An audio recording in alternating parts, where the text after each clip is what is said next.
সারা পৃথিবীর মানুষ যদি ঐক্যবদ্ধ হয়ে যায়, আপনার কোনো ক্ষতি করতে পারবে না, নসিবে যা আছে ততটুকুই হবে। সারা পৃথিবীর মানুষ যদি ঐক্যবদ্ধ আপনার উপকার করতে চায়, পারবে না, যতটুকু নসিবে আছে ততটুকুই।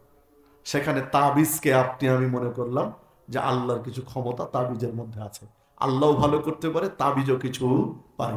এই যে একটা অংশীদারি স্থাপন করে দাও, আল্লাহর পাওয়ার ক্ষমতা মর্যাদা একটা তাবিজের মধ্যেও কিছু আছে, এই বিশ্বাসটা হলো শিরক।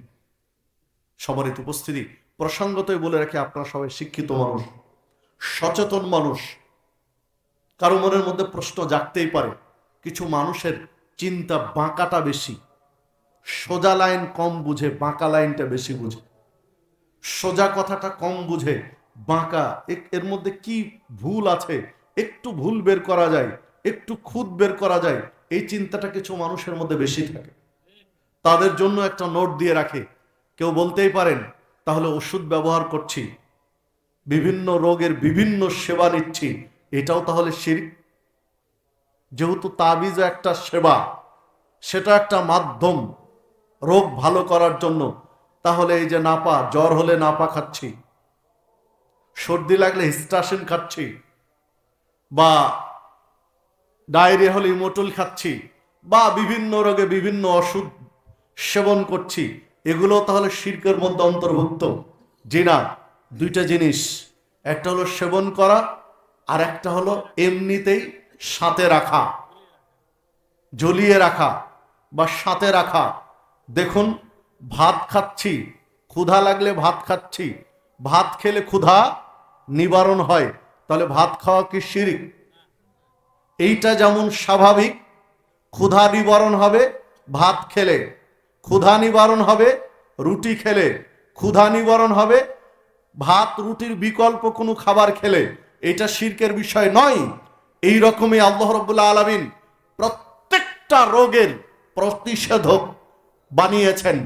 রাসূলুল্লাহ সাল্লাল্লাহু আলাইহি ওয়াসাল্লাম বলেন, প্রত্যেকটা রোগের শিফা, প্রত্যেকটা রোগের ঔষধ, প্রত্যেকটা রোগের প্রতিষেধক আল্লাহ পৃথিবীতে দিয়েছেন। যত রোগ আছে পৃথিবীতে, প্রত্যেকটা রোগের ঔষধ আছে। কোন রোগের ঔষধ যদি আবিষ্কার না হয়, এইটা মানব জাতির জ্ঞানের সীমাবদ্ধতা, পারেনি, এক সময় পারবে চেষ্টা করলে। কারণ যে রোগ আল্লাহ দিয়েছেন তার প্রতিষেধকও দিয়েছেন। আল্লাহ রাসূল সাল্লাল্লাহু আলাইহি ওয়াসাল্লাম বলেছেন, তোর খাবার খেলে ক্ষুধা নিবারণ হয়, প্রতিষেধক শরীরে দিলে, শরীরের ভিতরে গেলে ওষুধ, রোগটাও ভালো হবে, এটা আল্লাহ প্রদত্ত। জ্বর হয়েছে, গলায় নাপা ঝুলিয়ে নিয়ে বেড়ায় না, এক পাতা নাপা গলায় ঝুলিয়ে দিয়ে কি জ্বরের চিকিৎসা করি? জি না, ওটা খাই, কারণ ওই উপাদানটা যেন পেটের ভিতরে যায়, সেটা সেখান থেকে ওষুধের কাজ করবে। ডায়রিয়া হয়েছে, ডায়রিয়ার ওষুধ, প্রতিষেধক যেটা, সেটা সেবন করি, তার রোগ নিরাময়টা পেটের মধ্যে যায় প্রত্যেকটা। হ্যাঁ, কিছু গাছাম ওষুধ রয়েছে, এটা খাওয়া লাগে না, এটা কি করা লাগে? মালিশ করা লাগে, বেটে শরীরে লাগানো হয়।